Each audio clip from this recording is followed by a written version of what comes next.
Hello again, everyone. Welcome to another episode of Game Pass Grab Bag, your weekly podcast reviewing games from the Game Pass collection, bringing you three unique perspectives from skill range. I am the slayer of this episode, Andrew. With me, the one who comes straight from the dork ages, Keith. I see what you did there. Hello. I thought that joke was hilarious at 2 in the morning. Oh, so if you're listening to this at 2 in the morning, you probably thought that was hilarious too. I saw the smirk forming on your face before you even said it. Like, I was like, oh, here we go. And also with us is Aaron. Thank you. I was going to give you something, but I was like, he's just going to complain, so. Complain? Why would I complain? You've been so critical about my intros. Oh, no. I have not. Because you've given me some of the more forgiving intros. Keith is the one that's getting roasted, and you're usually giving me the nice ones. So I've not been roasting them. All right. Well, the one I originally have for you is the slayer of the Steam charts, Aaron. All right, that's stupid. Go back to the original one. That was just dumb. So this week we played Doom: The Dark Ages by id Software. But before we begin, just to remind you, please make sure you join us on our Discord. Our link tree is in the show description. We also have a Reddit page where we've been posting some more news stuff. We're also active on our Discord, so if you want to come talk to us live, come hang out with us there. But yes, Doom: The Dark Ages by id Software. You are playing, of course, the Doomslayer, and this is a prequel before the Doom 2016. So obviously this has kind of been like a new semi-reboot series, and this is, of course, just the prequel of it, where you are playing, of course, the Doom guy, where you are, of course, killing demons. And there's actually much more of a story in this one, which we will get into. But at the moment, you don't really know too much. It's a run and gun, shooting with a shield, sawing demons in half, and the glorious mayhem that comes with any Doom game. So going around here, whether or not this is a game or pass, I have been a big fan of the Doom series. I've, look at the list. I think I've just about played every Doom ever. No, there's some like offshoot ones I haven't done, but but it's weird. I never consider myself like a huge Doom fan, but I do love it a lot. For me, this is a game, but as far as the new reboot goes, from Doom 2016, Doom Eternal, now this is probably my least favorite. It's still very good. If this was, it's like pizza, you know, even a bad pizza is still pizza. So I still had a lot of fun. This is very much a Doom game, but this just wasn't my speed. I wanted a little bit more, but you will not be disappointed if you do like Doom games. Well, that's actually debatable because people online. That might be, as I say, from what I've read, that seems to be the argument of why you would not like this game.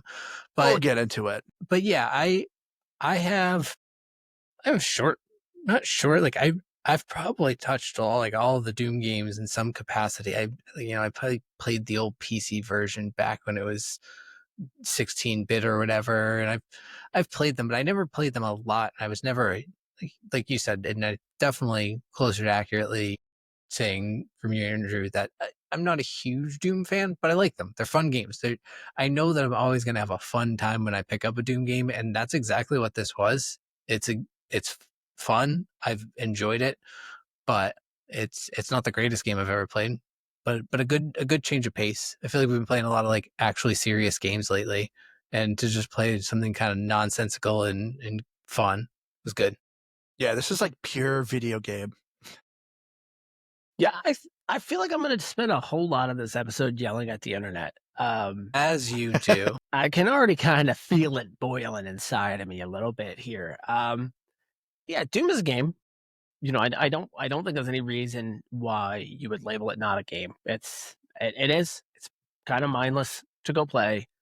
But that's what Doom honestly is at this point.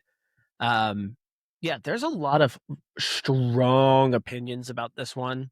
And I think about 90% of those opinions I think are wrong, or they're just completely misguided. And I think Andrew's probably going to pin up against me on some of these ones.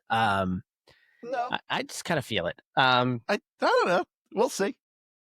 I'll get into my broader thoughts on this, but yes, I will say this is a game. All right. So Doom: The Dark Ages, with the story, as I said, this is a prequel between before Doom 2016. the story. So I remember, Doom Eternal, they had a story, but it was kind of hidden. It was a lot of codexes. And of course, people complained about it. Like, what's going on? I don't want to read. So id Software was like, all right, we'll tell the story more in cutscenes this time around. So it's a little bit more explained and understanding. I gotta say, I found the story actually more confusing. I've been following the story, but even then, like, I'm still kind of like, what is going on for a hot second here? So from what I could get, the opening cutscene, it literally feels like the opening cutscene starts halfway through a story that's been going on. And it's like, what is okay? Is there supposed to be a prequel to this prequel? Am I missing something here? But yeah, you are on the planet Ardent Denur, or is it Argent? I don't know. But either way, you're on a foreign plane where they're all called humans. Argent Denur, there it is. Where they are being attacked by the denizens of hell. They are trying to find the Ardent Heart. Of course, you don't know what it is, but it's something hell wants. So as a Slayer, you're like, well, they can't have it. And there's also the Makers. The Makers are essentially kind of angelic figures, and they control the Slayer. They have him on a short leash. He's basically their nuclear weapon. If they, need to send in him to, save humanity, they'll do it every once in a while, but they try to do it sparingly because they want the humans to know that, the Makers are in charge and they're in charge of their safety. But of course, they keep sending you to every location. Every 5 minutes. Like, we never do this seriously. Okay. Oh, this time, this will be the last time, but next time we're not going to. Okay. But seriously, guys, next time. But just wait, you think they would just maybe support them with just generic troops so they would have to keep using the Slayer? I don't know. But of course, that wouldn't be much of a game. But anyway, so you're, of course, trying to save humanity from the denizens of hell. But yeah, what'd you guys think of the story? You're not actually trying to save humans. This is going to be my first complaint with the story. You're trying to defeat the demons. Yes. All you have is a pure hatred for demons. That's it. That's what it was before. I'm assuming you guys haven't got as far as I did. I beat the game, but they definitely made the Slayer more sympathetic. And all the other ones, he very much was like, he never was mean to humans, but he clearly would push them out of the way. They just like, you guys are you're in my way to the demons. I want to kill demons. Get out of my way. This time around, he's very much like, oh, humans. Yes. I need to save you. I need to help you with this thing. And it's like, it's kind of weird. Well, they put some context to why you like why they're trying. I think Aaron and I were talking about, I think we got about the same, close to halfway, somewhere around chapter 10. And I feel like there are certain aspects that, without spoiling it, like Andrew would like to do here, is they at least start to give some, I don't want to say background, I guess, to the Slayer. So yeah, they like try to give him some humanity. And I'm sure by the end of it, it sounds like they do more so maybe. But the thing is that if you look at the graphics, like that to me is how you know the difference between a Doom game. And you don't know it because you're like, oh, well, that's the one that they were, this thing happened, or this character's in there. It's the Doom Slayer killing the demons. And so I don't need a lot of story. I'm fine that they added it. It doesn't bother me that they did, but I thought it was fine. I guess it was just kind of there. I wanted to do more demon killing though.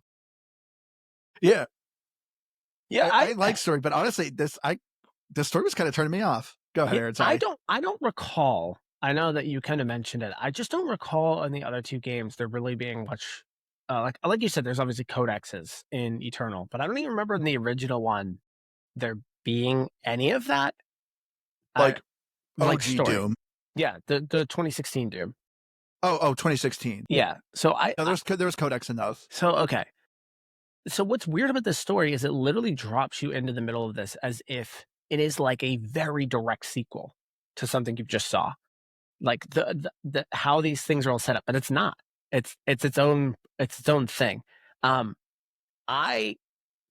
This is being mentioned in the chat. I do. So Aaron, you talk about the sympatheticness of the Doomslayer, because I think the coolest thing about the Doomslayer is all he is just a manifestation of just pure hatred to demons. Like, that's it. I think that's kind of cool. I think it's cool that that's all he is, and that's all he needs to be. I think it's the first time he talks ever. I don't recall him talking in the other games. He says, I remember at least one word he says in Eternal. I think he says something like "rip and tear." Okay. So He really doesn't. And I think he maybe said one word in Doom 2016 as well. okay, and this one, at least at the point that I've gotten to, he says one word, and it's to save a human. Run. Yeah, it tells him to run. And I was like, what is that? That's stupid. I hated that. I hated that so much. I was like, do not do that. Do not do that. To the king. To the king, yeah. Which is another thing that I'm like, this is the other part about the story that kind of like just sucks is like, why does he care about these people at all?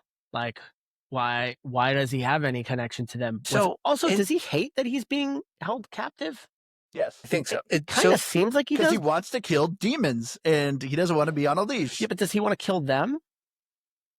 Or if he's just pure hatred for demons, his thing would just be to get away. It's very confusing. Like, he, at the very least, it's like, I think he recognizes that like his role is to protect that guy in particular.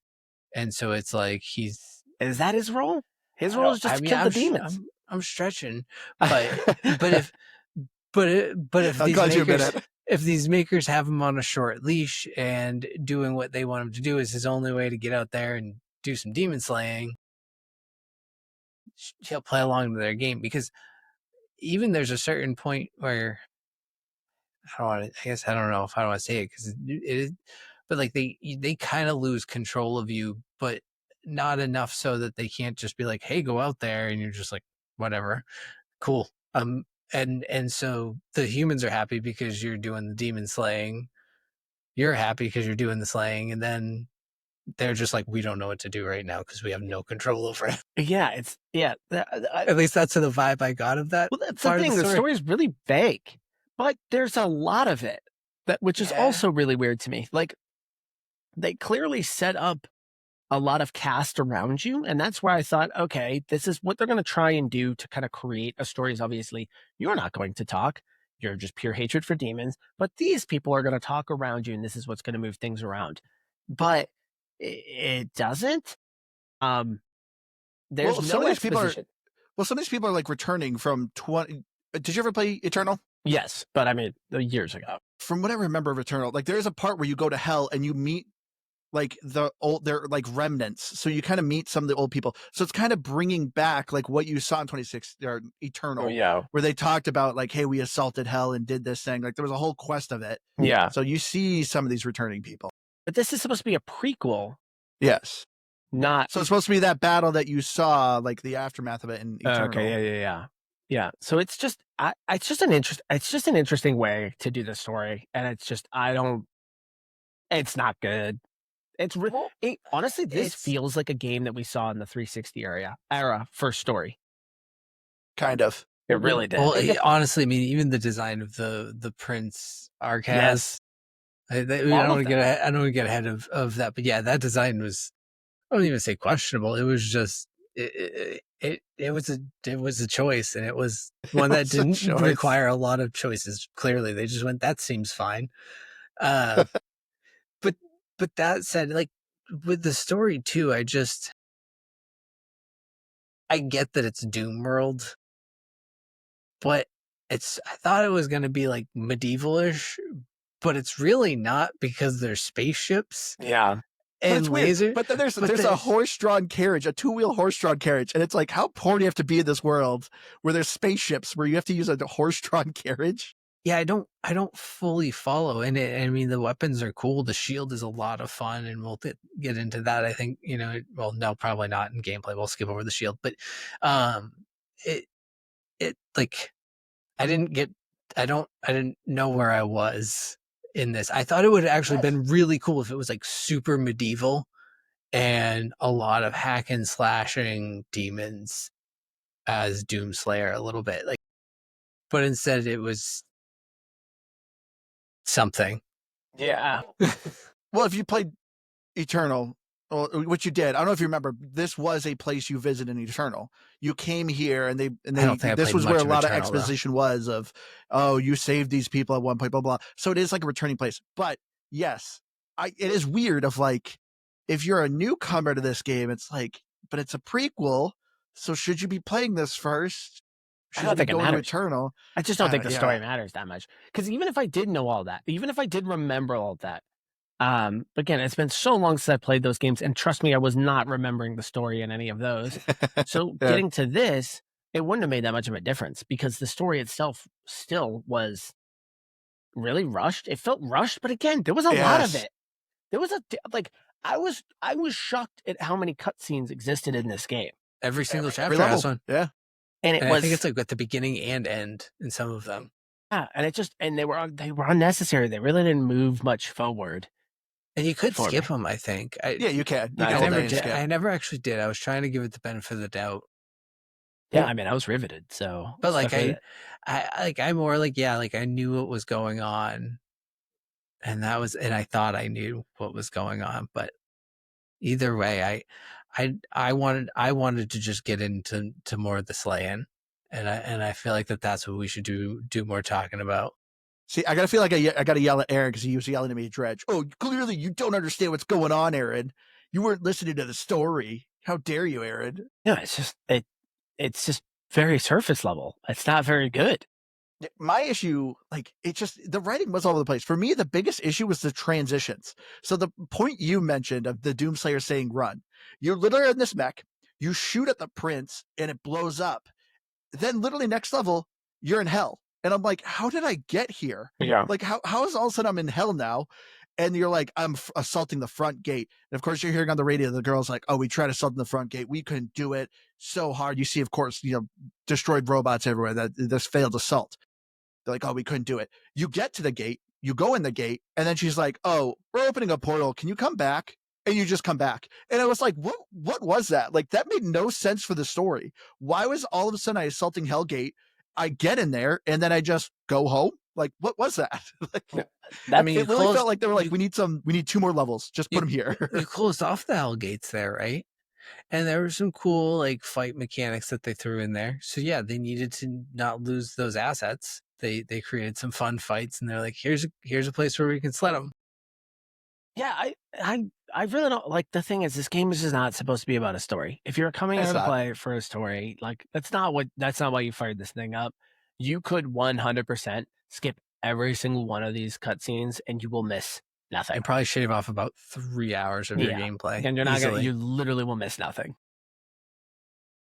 I want to argue with you, but No. because I'm trying to think. I'm like, wait, was it? I was like, there's at least got to be some cool action scenes. But now that I think about it, I was like, there wasn't even really cool action scenes. Even- You're just the trying main to come up with boss- something contrarian.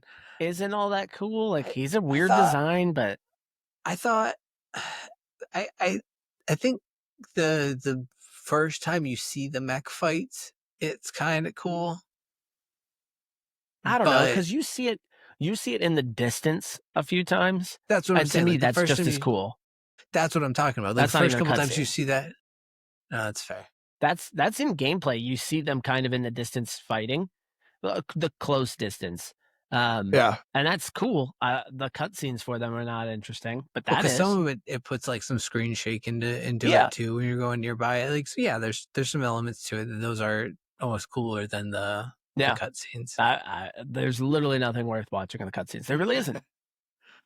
yeah. Like I said, I want to Couple argue cool with explosions. you. But that's reality. No, there really wasn't many cool explosions though. All right, No. but let's get to the gameplay. So if you've been, if you've ever played a Doom game, you generally know its big thing is lots of guns, fast-paced movement, bullet hell, boomer shooter. This is one of the granddaddies of first-person shooters was the original Doom. But so this one, the mantra for Doom 2016 was run and gun. The mantra for Doom Eternal was jump and shoot. So the mantra for this one was stand and fight. So the Doomslayer has kind of not a whole new kit, but big addition to his kit is a chain shield. You have a mace, some glove, like a power gauntlet, a mace, various weapons that have very much kind of medieval tones to them. A chain shot, of course you still have your rocket launcher, your shotgun, a bone laser crushing beam, machine gun. as they Yeah, had some in the laser medieval beam. times. Yeah, a force laser crossbow. But the gameplay loop is very much if you've played any of the reboot Dooms where you're kind of exploring a map, finding secrets. You go to generally a big arena, have a metal music starts kicking in, you just start killing a whole bunch of demons, rinse and repeat. And also the new thing with the Doom the Dark Ages is they had 2 new mechanics of you fighting in a giant mech suit called the Atlantan and a flying dragon, which we'll get into. I thought it was okay. But yeah, overall though, so this is, like I said at the beginning, for me, this is probably my least favorite of the new Dooms because I loved the fast-paced action of Eternal, of the jump and shoot, when this is a stand and fight. So it's a little bit slower. You're supposed to parry and block. I also do love that we literally just played Expedition 33, where we are learning about dodging and blocking. Now we played this game where it's dodging and blocking. It felt like butter in Doom compared to Clair Obscur. That's true. It was much more forgiving. But yeah, this one, the gameplay to me was it was a bit slower. I didn't hate it. To me, what I liked about this is this feels, I would say, like a prequel. If you are someone who is new to the Doom series, I would say start with this game. Because to me, it is like, oh, this is a nice way to get into the Doom. You can learn the prequel story, and it gets you into the idea of what you're doing, and then play Doom 2016, where it gets faster, where you're running around and shooting. And then, of course, Eternal, where you're jumping and shooting. But yeah, so for me, it felt like kind of a backstep as someone who is expecting a faster, more movement. But for someone who's new, I feel like you will love this way more. I don't think it's the right take at all. Okay. Argue with me. Well, because the thing is, I don't think that this. I mean, I think you're right that it's different. That it has a different style than the others, but I don't think that makes this more forgiving or less forgiving than any of the others. I think it's just a different style, and I think any one of them could be just as accessible to someone who's not really comfortable with them with a first person shooter. They all have easy modes that you can throw on there to make the game more forgiving. And I think if anything, this one probably just has more accessibility features that maybe you could argue from that front, it makes it a little bit more forgiving. But I don't think the slower aspect of this versus say Doom Eternal or something else makes this more accessible to having never played a Doom game. Yeah, this is where I'm going to fight against the internet. And I guess I'm going to fight against Andrew on this one too. And honestly, this is a little bit of id's fault. Id shouldn't do this. Id shouldn't come out there and say their ethos was stand and fight on this one. Because in my opinion, this game is just as fast as the other ones. I don't really know what anyone's talking about. You're still fast as all get out. You can still run around everywhere ripping through people. I don't understand this stand and fight. And the internet loves to run with that. They're like, the other games were so fast. This game is stand and fight. No, it's not. It isn't. Like, stop this. Stop this. The game is fast as crap, and it's just as fast as the other games. If anything, they add these little mechanics to each game that is different. I did not necessarily love Eternal because I did not like the constant weapon swapping. That did get a little annoying to me. It was clearly built to have you swap weapons all the time. I don't think that makes it fast. It just was it for like weaknesses? Because I don't remember it that. Played into weaknesses, and it was how you were getting your ammo and stuff. Is how it fed you ammo. Where this one doesn't really necessarily. It's all your melee. It's the melee attacks, which to me I think made it feel more fun too. Like I'm with you. Like I didn't think this felt slow at all. If anything, I really liked the shield charge. The shield was one of my favorite things, and I was just like zipping around the map and charging through things. Things are, bodies are exploding. I've just got a big old smile on my face because I feel like I'm really good at a first person shooter for once, when all it really is everything's hyper like auto aimed, but it's zippy and it's fast and fun.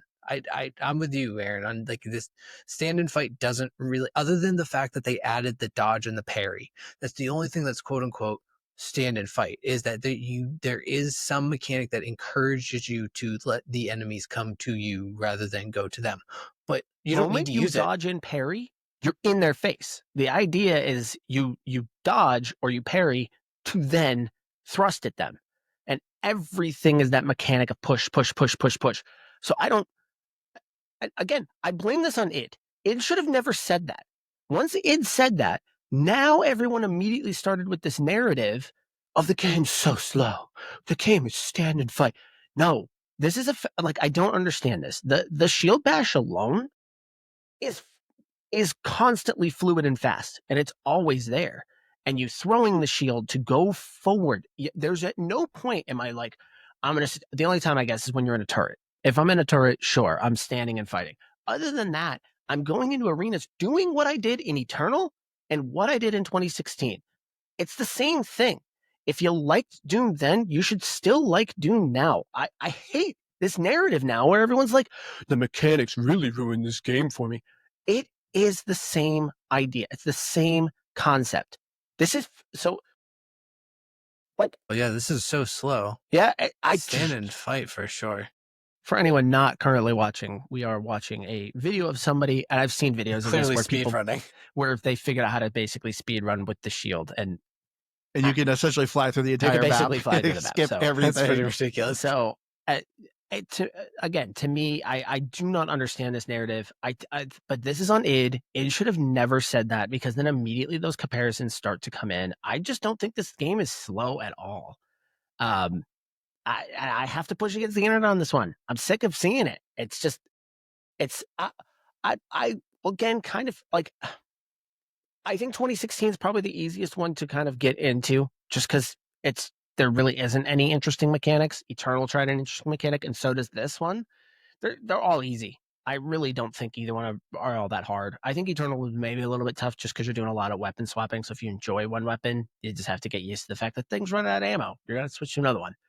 This one has some of that too, though. This one has some of that weapon swapping you need to do. You do run out of ammo pretty quick.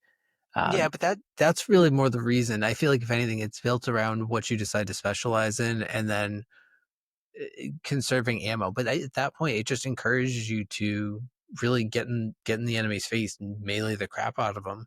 Yeah. Because every time you do a finishing kill, that's ammo, and I think it gives just like all ammo versus like the random ammo pickups. But it's just I just played on the standard difficulty, and I feel like I could have played on more difficult and at least gotten by. But I think it was like the perfect stretch where I was dying a few times here and there on some of the bigger bosses, but there'd just be, some of those prolonged fights where I'd be on the brink of death for a good 30 seconds, and it made it feel intense, but like I never felt like I was losing control of the fight. It just always felt like it was just right at the brink of it, and it kept it fun. And if you're playing right, you're always on the brink. You're always edging it.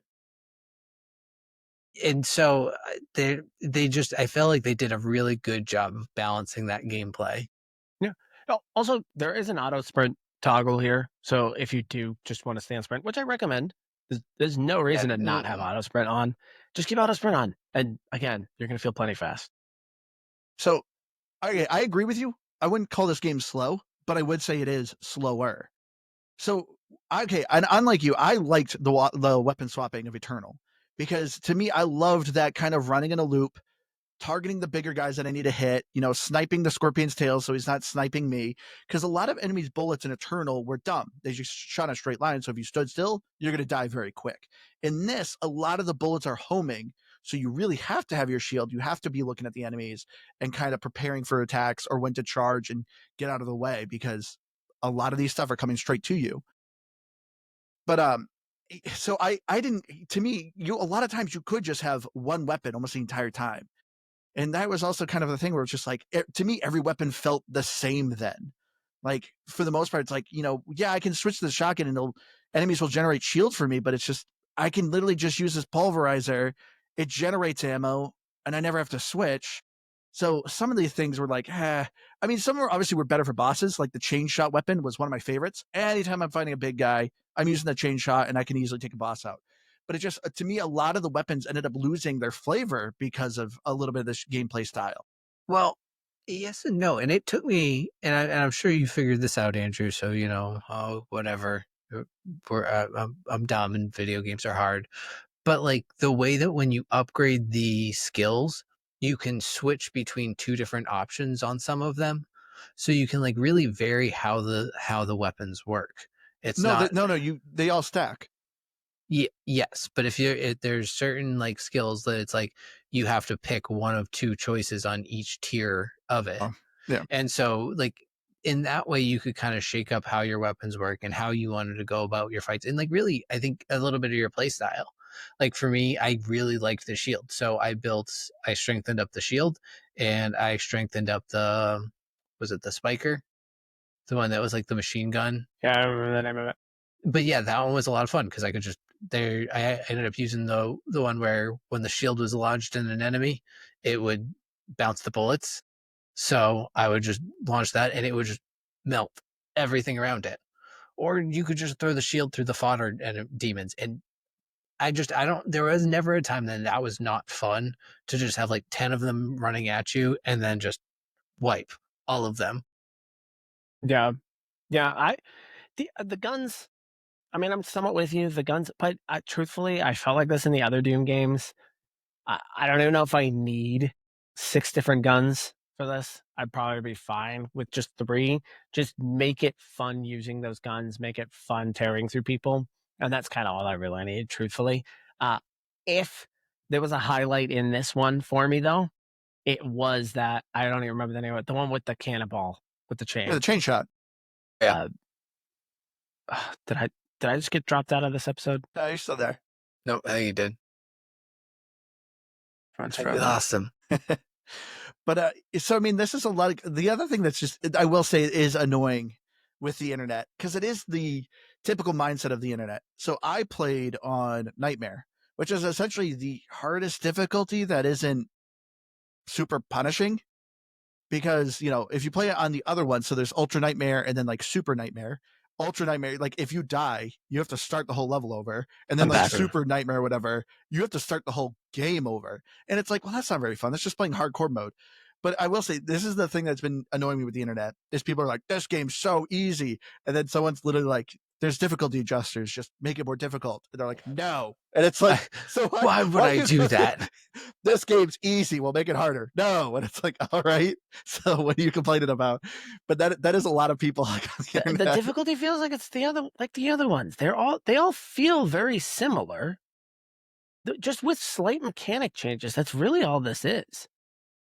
I do not understand this discourse where everyone feels like this game really went left field with its gameplay. Well, It's been a while since I played the other ones, admittedly, but I picked this up and I felt like, oh yeah, I'm playing Doom. This is where I feel like this is a problem with any game that goes on too long, so to speak. Especially as the internet just every day is more and more what it is. You mean series? Well, game series. Oh, okay. I thought I was like, wait, are you saying this game itself with like playtime is too long? Yeah, no, like game series that go on this long is the fan base doesn't know what they want anymore. It's like, do you just want more of the same thing? Do you want something a little different? Because then they give you something a little different and they're mad, but you get too much. What's the point of a new game? It's just the same thing over and over again. Make up your mind. And you're never going to please anyone. I like that the game developers go and say, hey, we're going to tweak the game. We're going to largely give you the same thing. I'm in that camp. That's me. But they're never going to please everyone. And you're always going to have someone angry on either side of it. The reason why in particular I'm okay with these games kind of feeling the same and why that's really not to me a negative at all is because in 2025, there really aren't games like this anymore. Like they don't really exist like this anymore. This to me is a beautiful blend of kind of a modern first person shooter mixed with an old arena shooter. It is the perfect blend of it. And arena shooters especially just do not exist in 2025. They existed back in like the early 2000s and the late 1990s, but they just don't anymore. So it's not competing with anything. It's really hard to say, you know, somebody had mentioned on Reddit Bolt Gun. Bolt Gun was great. It's kind of a 16-bit version of Doom, basically, like the old Doom. But outside of that, like as far as it goes for like modern arena shooters, this is kind of it right now. So there's also Proteus that came out about 2 years ago now. It's an indie game now. Well, that's just it. But it's like Bolt Gun. Indie games, indie games will do it, but that's about it. So to me, they can get away with it because you really can't compare this to anything right now. There's nothing out right now that's like Doom. So I don't think you have to reinvent the wheel with that. I'm with you though, Keith. We've seen this. You know, we obviously love the Diablo series. We saw that with the Diablo series. Every time Diablo comes out, it's such a long running, just generations that have followed that game that now no one knows what they want with anymore, what it needs to be, to modern, and what they want it to feel like with Diablo 2. You're kind of getting the same thing here, where you're getting some people that are diehard fans, and they're going to have issues with it for it changing too much or it being to the same. It's dumb. Well, this is why I described this game kind of like a pizza, where it's like, some people don't want sausage on their pizza, but at the end of the day, it's still pizza. It's still delicious. But yeah, it is just a different flavor of the Doom game. When I play this, it feels like Doom. But as I said, for someone like me, I liked the faster pace of it. So to me, this just felt a little different, but it wasn't bad. I actually did not hate my time playing this. I still had a ton of fun. So that's what I think is so weird. Like, some people really just want games to fail and they just want to blame things. I feel like they're more trying to blame Microsoft, like, they shouldn't have bought them. It's Microsoft's fault why this game sucks. And it's like, that's if I have a broader fight with the internet, that is it right now. And there is an obsession across the board with seeing games fail. And obviously, I've had my Steam chart rant before in the past, but that's built into it. What's built into it is there's this constant obsession with showing a game failing, and there being just this general need to see something fail. And I do not, for the life of me, understand it. I don't know how that makes anything better. Well, Aaron, I'm glad you brought this up because I want to play the devil's advocate here. Because I'm the same way. I'm the same way. I hate the Steam charts. I think the whole concept of it, like, this game's on PC. If you're playing on PC, why would you not just spend $15, get Game Pass PC, and play it instead of the price tag for this game? I don't know if you guys saw, was $80. So, Aaron, to play the devil's advocate, because I was like, I'm going to dig through this rabbit hole. Like, why are people doing this? This makes no sense. One argument I actually thought was kind of decent, so I kind of want to get your takes on it. What about Expedition 33 and Oblivion Remastered? Both of those games, both on Game Pass, both on PC, but their Steam chart numbers were way higher. Like, they both peaked at like 140,000 players. So why would a game that cost money end up having a higher Steam chart count than Doom when those were on Game Pass? Oh, okay. I see what you're saying. No, I totally understand that Steam charts exist and people are going to purchase games that totally make sense to me. But keep in mind also, there are console bases that are still going to buy these games as well. I think people are going to buy the games. We also saw that this Doom, is the fastest growing Doom game. That was also announced. And that's going to be a mix of who purchased it and who got it on Game Pass. So I think it going to a broader audience is going to still be a good thing. I think people will purchase games because they want to purchase games. And I think I'm totally fine with that. In fact, I said that on the Expedition 33 episode. I said it briefly. I said that there are absolutely games that I think are worth buying, even if I can get it on Game Pass. And I was curious. I was like, is this one of them where you say, you know what? I love this game so much, I'm willing to purchase it because I think it's necessary that those guys get the credit for it, that those guys actually get some form of a sale for it. And see, this is what's kind of making me excited. To me, this is kind of a sign of the market healing itself. Because if you've been paying attention, listeners out there, you've probably noticed, the Nintendo Switch is coming out with Switch 2. And they announced all their games are going to be essentially $80. And so Microsoft recently announced that all their stuff is going up in price, including games being $80. I think this is a way of the people finally saying, no, $80 is too much. Because both Clair Obscur was $50 and Oblivion was $40. So I think this is a way of showing that people are like, no, I'm not paying $80 for a game, which more than likely might be broken, because a lot of games that come out are broken. I will say, I think Doom was good. There was a couple moments that were I got stuck on the map, but it was pretty minor. And so I feel like this is finally people saying, no, this is too much. I'm not doing $80. Because that's what I was afraid of. Nintendo fanboys, not to throw shame at them, you like what you like, but Nintendo fanboys will throw money at Nintendo no matter what they put out. They literally threw out cardboard. They literally came out with cardboard toys, and people were spending $100 Forgot about that on cardboard toys. So I think finally now people are finally speaking with their wallets. I mean, Microsoft has to love Nintendo for that, because I feel like if Microsoft had been the first one to move the games to $80, all of the government entities that tried to block their Activision would have hopped in and be like, see, we were right. Now they're going to hike up the games. Now you have to do cloud. Now it's cheap.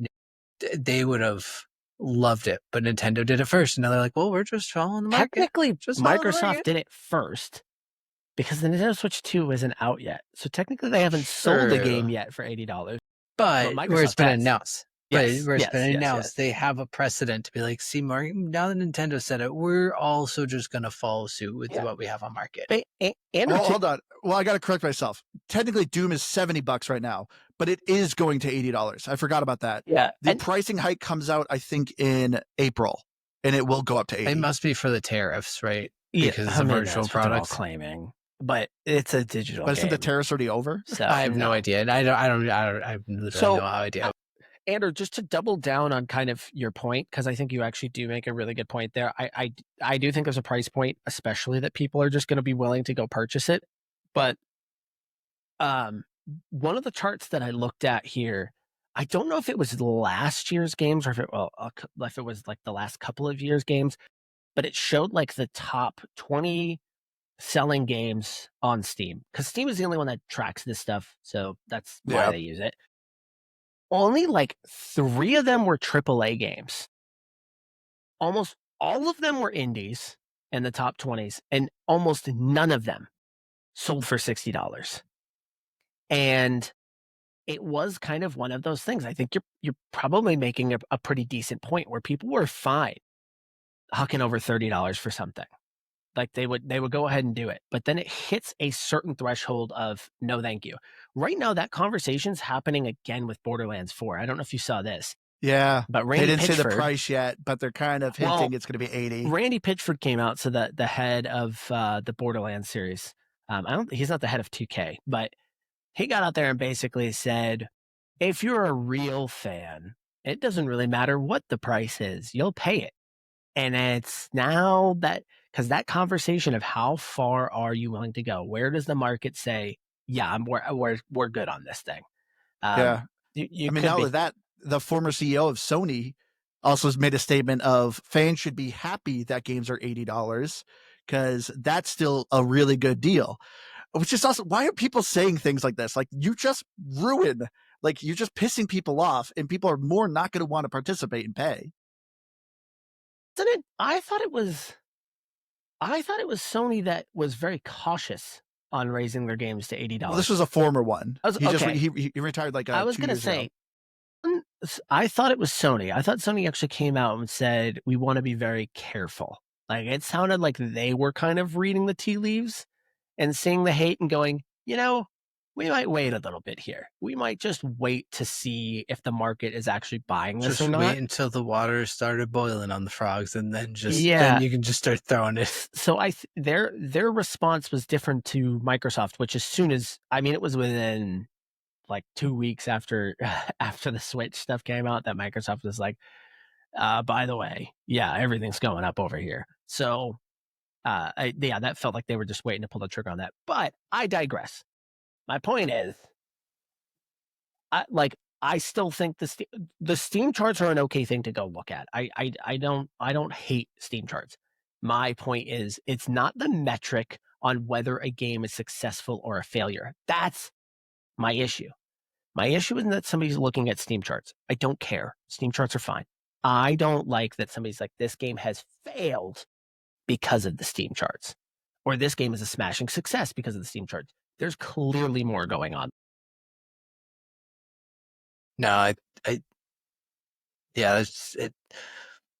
By the way, It's how a- much it's did a I good miss when measure. I froze? Why did you guys just? Not a Not whole much. lot. Okay. No, you didn't really miss much. But yeah. So, we never talked about it. What did you guys think of the gameplay mix-up with the mech and the dragon? Blood waste. Yeah, I thought it was just okay. I was hoping that enjoyed the my mech time with got the mech cooler. more. See, the mech felt cooler. The dragon I thought was going to be way cooler. Like, the intro for the dragon was awesome. It's like, this is going to be sweet. And man, it just got so repetitive, so boring.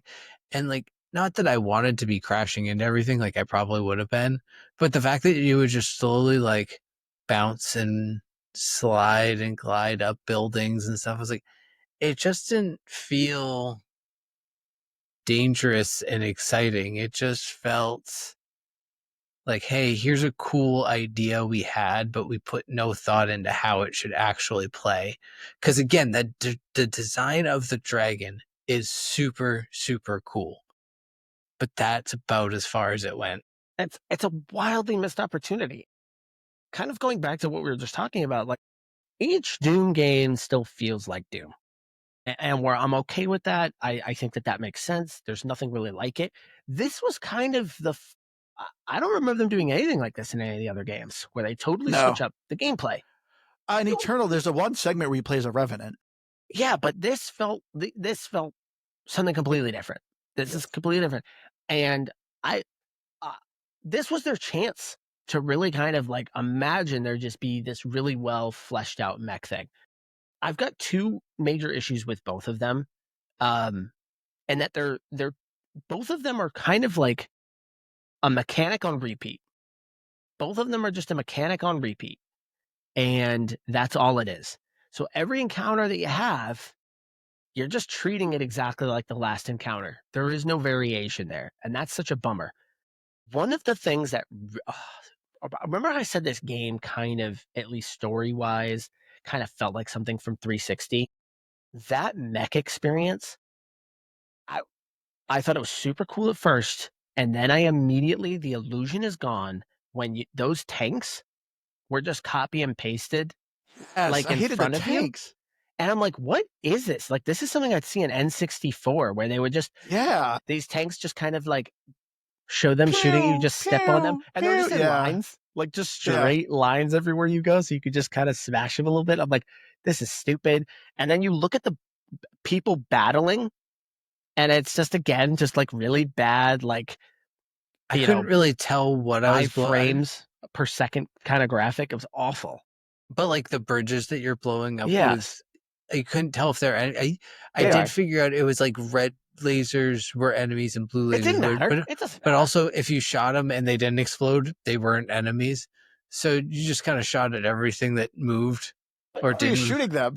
But to me, Or smashing them, whatever. imagine you're out there fighting a mech and there's an actual war happening around you. Like, imagine that. Imagine there are ships flying around you, or you're actually punching out some of these ships. To me, it's like, what a missed mechanic. What a missed mechanic. You're saying we're going to offer you something different right now, and then you get into it and find out, wow, this is wildly underwhelming. You have 4 Wildly buttons to underwhelming. operate with. And one thing I will say, this is just a cool, I think, just Doom thing. Like whether it's the turret or that, nothing tends to reload or guns don't overheat. At least in this one, like it's just it's almost like a cool down, if anything. Yeah, it's like that's every Doom game. Yeah, but it's a fun thing about Doom that is just as a side mechanic. I thought does add some fun to it, but otherwise, yeah, that the mech was just it could have been so much cooler. You just kind of walk around and punch things.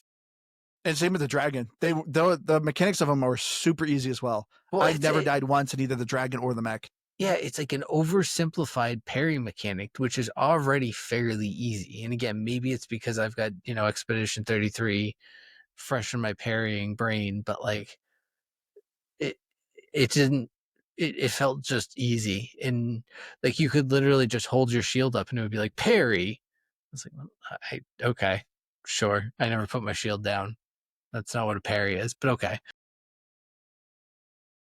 But yeah, speaking of the graphics though, Aaron, who you were talking about with the tanks and everything, I will say that just the tanks in general annoyed me. They were like, why are there tanks here? Like nothing says demons like tanks. It's like, this is because you even actually fight them as the Doomslayer, and I was just like, and you do one move to take them out. One move. Yeah, it's like what is this? Which I was almost glad about though, because man, the amount of those tanks they throw in there, if it took anything more than just one block, they would have been so annoying. Yeah. But yeah, let's get into the graphics. So I played on the Series S the entire time. I don't think I ever dabbled in the X, but I gotta say the frame rate was great. I think it's because I was playing on the S. I will say the graphics to me looked a little muddled. Like things just did not look that sharp. But one thing that really irritated me with the graphics, I felt like there's so many invisible walls in this game. I felt like there was so many like little edges where I'm like, oh, I could probably just like jump over that thing. And it's like, nah, invisible wall. And just instantly like kicks me out. That irritated me. It always kept taking me out of the experience. Yeah, these games are known for fast-paced, like zero hiccups. I didn't notice any hiccups. The graphics were fine. They seemed like regular Doom graphics. Though you are kind of right on the invisible wall. At one point, I got stuck. I forget what I was trying to do, but I thought I could get up onto this one ledge, and it dropped me off the map in between like two metal pieces. And That happened to me. Yeah, I'm like, I don't think I could get out of this one. Eventually I did. I kind of wiggled myself out to die, and then I reload the chapter. Yeah. So it's or the there were checkpoint. moments like that I was like, oh, this kind of sucks, but it was rare. I think even jumping off of a cliff didn't kill you. No. It just reloaded you. Just reset you. It just reset you, which actually can be very helpful. Yeah, actually, it was the second part of the clip I posted on our Reddit. It was I went to jump onto a platform and I just fell straight off the cliff, reloaded, and then immediately got kicked off a ledge by a demon. It's great. It's great. I was expecting you to respawn and then just do it again. No. That was where I was hoping the story would go.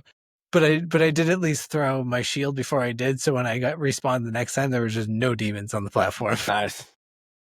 Well, but one thing I will complain about the graphics too, though, this game did not seem as gory.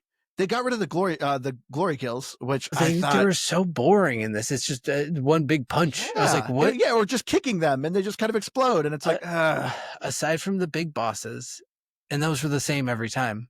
Rip their heart out and get the Then again, I do kind of want to push against the internet on this one, though. Glory kills were boring too. They were very repetitive too. Mm-hmm. They were the same thing over and over on repeat. They would change a little bit depending on some of the monsters you were fighting, but that was it. So I don't get this thing where everyone's like, they took away your glory kills.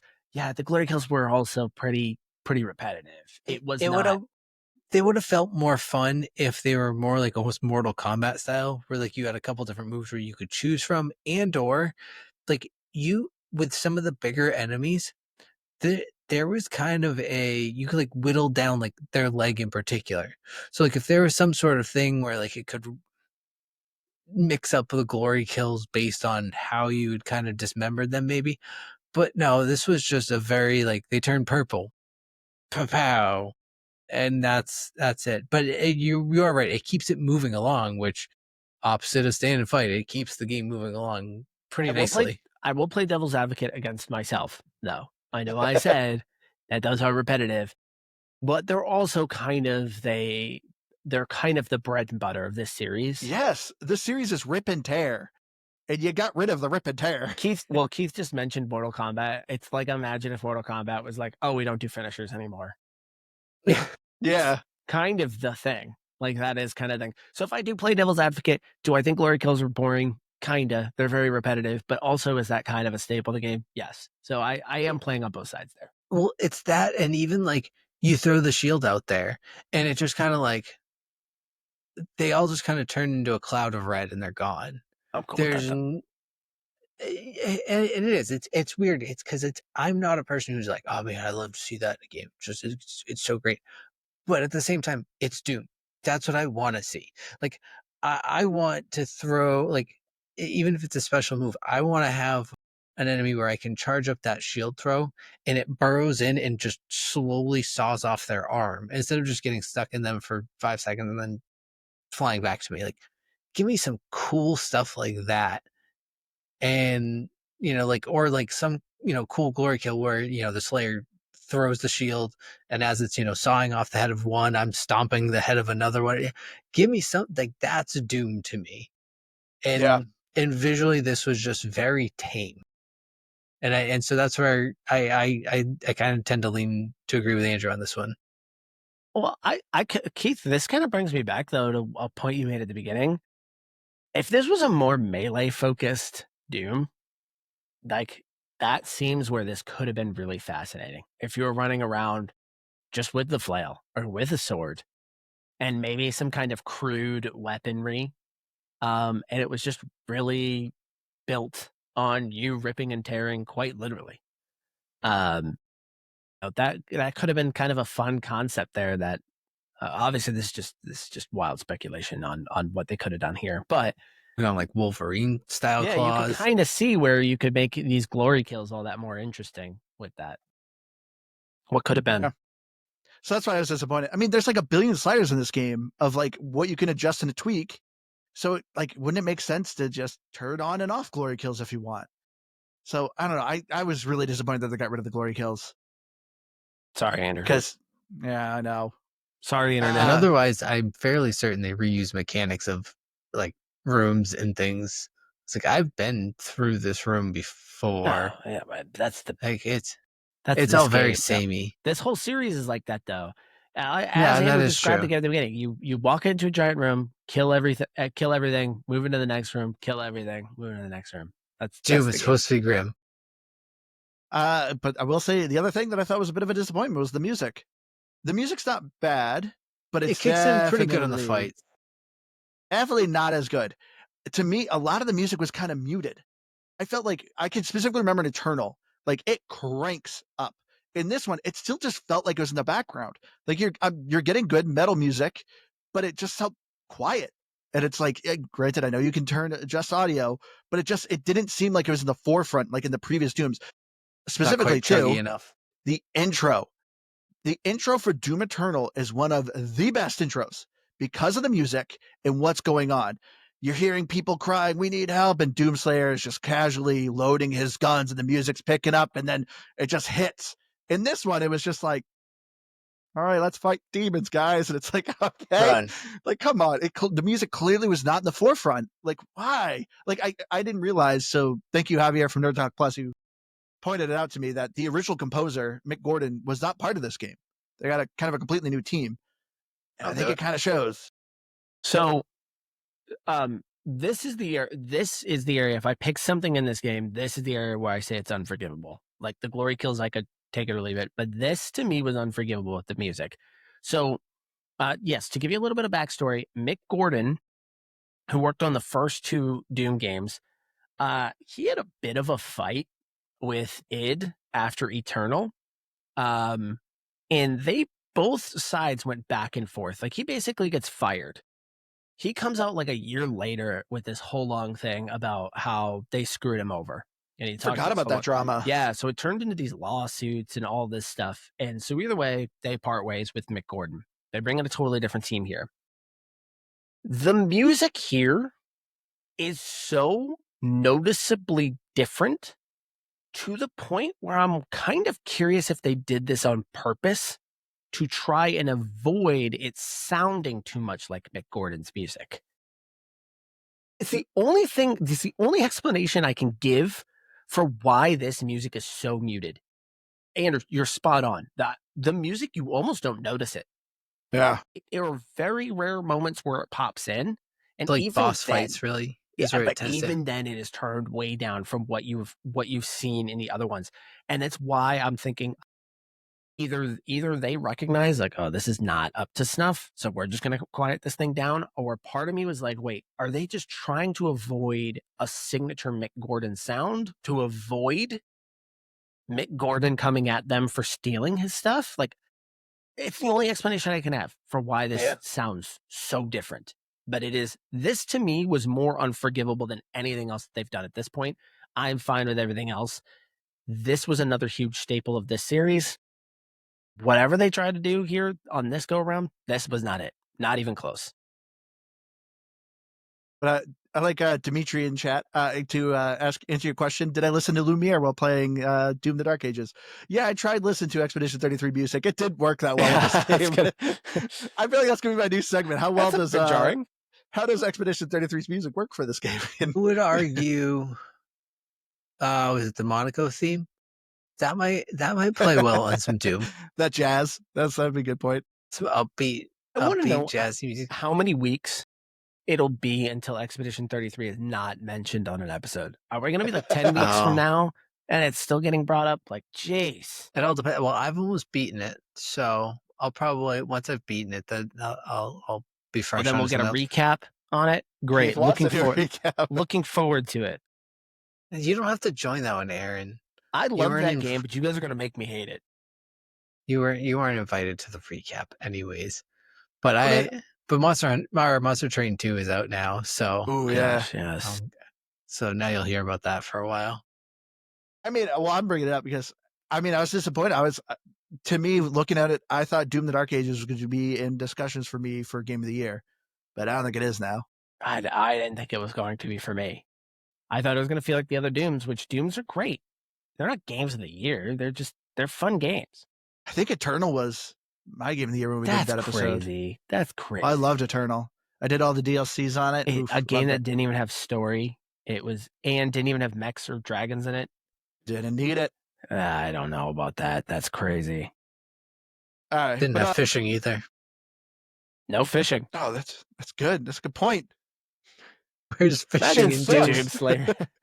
To stop and to fish a little bit. He's geared for two things: killing demons and catching a sweet bass. That's it. Those are his two things. He hand fishes for catfish. I mean, there are fish in this game, though. That's a great point. Why can't the Chief Slayer fish? You'll find them on the ground every once in a while. But as far as the achievements go, I highly recommend this game for achievement hunters. For time to beat, you're looking between 13 to 17 hours, and all the achievements are very accessible. I finished the game, and I replayed a couple levels, but I mean, if you're good and you're able to, finding the secrets in this game is very easy. This game essentially shows you where it is, and you just gotta kind of go around the map, pick it up. So to 1,000 this game, it's not hard at all. It just will take a little time. But yeah, I finished the game, and I think I'm at 860. I have 3 or 4 more achievements I need to get. Yeah, I think I ran out of a little bit of pace. I mean, I wasn't anywhere pace to getting 1,000 on this, but I kind of ran out of patience for finding every little nook and cranny. You are right though. If you're looking at the map, it actually is. It's a pretty easy map for what they give you. I don't always like 3D maps, but this one actually operates pretty well. This brings up another thing. This is in all the Doom games, which is irritating me. Can they please just give me a mini map? I am constantly hitting the back button, opening the map, opening the map. Because I'm I'm probably going to stream this game, but I'm people are just going to constantly see me opening a map. But it's I want to get all the secrets because they're very important. They buff up your gun, so it's you got to get these secrets. The trick is you live stream it, Andrew, and then you put a trimmed down video out later. You think I got time for that, Keith? Yeah, sure. I mean, if you want to see my stream, I did stream the first 5 or 6 chapters. So yeah, if you do want to see at least my stream of the Dark Ages, but yeah, just give me at least a mini map. Cause that was the other thing too. Even if I'm not looking for secret, there's a lot of times where I'm as you said, Keith, a lot of the assets are kind of reused. So I'm is this the corridor I went down before? They do a good job with a ping showing you where to go for your objective, but at least a mini map. The original Dooms, the OG Dooms, you could do a mini map overlay on your screen. All right, so we've got 2 rules for all video games. 1, the A button is always jump. Yes. 2, you have to. I disagree with that. Yeah, I agree with that one though. If there's any even small chance that a mini map could work, just do it. Put it in there. There's no reason not to have it. If there's a big map, mini map. That's the What rule. if you're playing a 2D game? Put it in mini there. map. I'm pretty sure. I've played 2D games that have usable mini maps. I'm pretty sure Two Crowns had a mini map, didn't it? No, I thought it did. Ori did you're making a question it too, but Ori did to a certain degree, I believe. It had a map, but it didn't have a mini map. I could be totally wrong, but I feel like I remember it having this thing is derailed. We're talking mini maps. I know. This is awful. Come on, guys. Let's go back to our gaming catalog. Let's wrap this up. Did Monster Train have a mini map? Wrap this up. I'm going to find out tonight. Well, let's get to our final thoughts here. So for me, Doom: The Dark Ages. I was very excited. I'm a big fan of Doom. This is fine. It's still very much felt like a Doom game. Aaron disagrees with me. I feel like if you're a newcomer, I would recommend starting with Doom: The Dark Ages. I do feel like it was a bit easier. There's a ton of difficulty sliders. Enemy projectile size, enemy projectile speed, how big your parry window is, enemy damage, how much damage you give, literally just about anything you want to adjust. So to me, I felt like this game is way more accessible for someone who's new to the series. And also too, it gives you a story, so you're kind of understanding a little bit what's going on. The game definitely kind of ends for a setup for DLC. I mean, it wouldn't surprise me. They did 2 DLCs for Eternal, which honestly, I'll probably actually go check out. I bought the Eternal DLC and I really liked it, so it wouldn't surprise me. But as a longtime Doom fan, I liked the fast-paced action. So to me, this being a little bit slower was kind of like, it wasn't bad. I think people on the internet are just taking this way extreme. I think this game is still a ton of fun. As I said, this is like a pizza. You may not like pepperoni pizza, but for other people, it's their favorite pizza. At the end of the day, though, it's still pizza. It's still delicious. So Doom, still delicious. Still loved it. Yeah, the new mechanic stuff wasn't super great, but it also wasn't there a lot. You do there are like 3 dragon levels and I think 3 Titan levels out of 22 chapters. Not that big of a deal. But yeah, to me, this sits on the lower 80s. I'd give this an 83. A little disappointed in the music as well, but overall, though, still Doom game. I mean, I feel like Andrew is just forgetting about people who are lactose intolerant, maybe vegetarian. Pepperoni Yeah, pizza he like is keeps just, bringing up it's pizza just, like I don't everyone I can don't eat know. it. Really hungry, okay? I don't. I really want some pizza right now. But I mean, that's this is a Doom game, and I think if anything, I think right now it's the only game on Game Pass, or only Doom game on Game Pass. The game on Game Pass. It's the only Nothing one. else exists. They've actually shipped it. Is that but I think true? this, Is yeah. this the only game on Doom game on Game Pass? Oh No, Eternal. that's not true. It's Well, it's you have the software. old one. It's a Microsoft studio. Yeah, but Okay. They so literally have now- all the Dooms. Yeah, they but once just once he said that, I didn't remember seeing them on there. yeah, no, they literally No, I just think- re-released OG Doom 1 and 2 Yeah. remastered, which are Just- really good. Yeah. No, they have Doom Okay. Eternal, Doom 3, which was that old 2005 Doom. But anyway, Either way, I think if you're gonna play, I don't know, play any one of the new ones, and I just pick one, and I think it'll be fine. I don't think that there's anything about it that you're gonna be like, man, I can't. This isn't for me. Versus any other of them, you're either gonna like the Doom series or you're not gonna like the Doom series, and then from there, if you have another pizza, have a different kind of pizza, or because there's flavors. or I'm gonna go with ice cream. Just have another flavor of ice cream. I don't know, but it's a Doom game. It's fun. I don't care what all the complaints have to say, because it's just you're not gonna please the fanboys, but you're gonna please some of them because they want. I don't know. It's fun. I think it's a solid 78. Okay. So just to kind of give a recap: story pointless. Weird looking prince. Yeah, weird Demon looking Prince. prince. We really forgot to kind of rail on him. Yeah, he looks awful. He was very smooth. Yes, very, very svelte. The dragon mechanic, total waste. The giant mech mechanic, also just a waste. Did you hate this game? Music was a downgrade in general. But here's the thing, right? That sounds like a whole lot of negatives. The fact of the matter is it's still just good, mindless fun. And is there really anything in the market like it? Yes and no. There's nothing on the market like that, and yes, it's a ton of fun to play. So it's at the end of the day, you still can come back to it and recommend it, even with all of those things missing, because it's still just a fun Doom game. I'm gonna stick right around where Keith is at too. I'm gonna say it's a 77. So Keith said 78.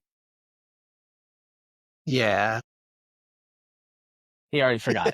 I just That was a lot of confidence there. Yeah. I was too busy looking up this, and This is why I said it's an Xbox 360 game. I want to say it looks like there's something it reminds me of. I don't know what it is. It's very 80s. Like that suit. Yeah, it's the design. No, it looks like the suit of Nick Cage as Superman. Yeah, or you know what it reminds me of? Actually, Actually, like that like eye paint just looks like we're just like a bad goth metal band that paints our face. yes. It looks like What Dracula movie was that? That was Bram Stoker's Dracula. He literally has a metal like armor piece that looks just like that in Bram Stoker's Dracula. That's where they got that. So that's Prince Azrak, and now we Which can. also too, his motivation was kind of dumb. I can't be king because demons fear you more, so I need to kill you. And Yeah, like, it's what just the dumb. heck? It's dumb. Weird. This story was not good. Anyhow, we'll wrap it up here. Thank you all so much for joining us. As I said, go to our link tree. You'll find the links to all our stuff. Go to our YouTube. We have our recordings of these sessions if you want to see, the raw footage of it. Or if you're on Spotify, also have our video on Spotify. But me and Aaron have been streaming mostly on our YouTube as well. Aaron mostly does Rival. I try to stream the games that we're playing of the week. So if you want to see my Doom the Dark Ages gameplay, it's there. Aaron also did a Reddit. I didn't do a Reddit. Did a Reddit. Andrew, you sound so old. No, I created a Game Pass grab bag subreddit. So if you would like to come on and talk games or roast us on there, I will actively allow you to roast us. Can somebody teach Andrew how to do a Reddit? Oh my gosh, that was the dumbest thing I've ever heard. The TikToks? Yes, gosh, that sounded so old. So yes, if you would like to go on there and roast Andrew for doing a Reddit, please go on there and do that. We will allow that. So yes, you can check us out there. But anyway, I've been your hardcore gamer host, Andrew. If you want to find me on Xbox Live, I had my Firebird0952. I've been Keith, and no, thank you, Dimitri, for keeping the chat alive. Someone's gonna keep Andrew in line. What a night. I'm Aaron. Thanks. I thought you already did an outro. Well, I'm gonna go do a Reddit after this. Just a whole Reddit. Dumbest thing I've ever heard. Hey everyone, we love you all. We'll see you again next week. Good night.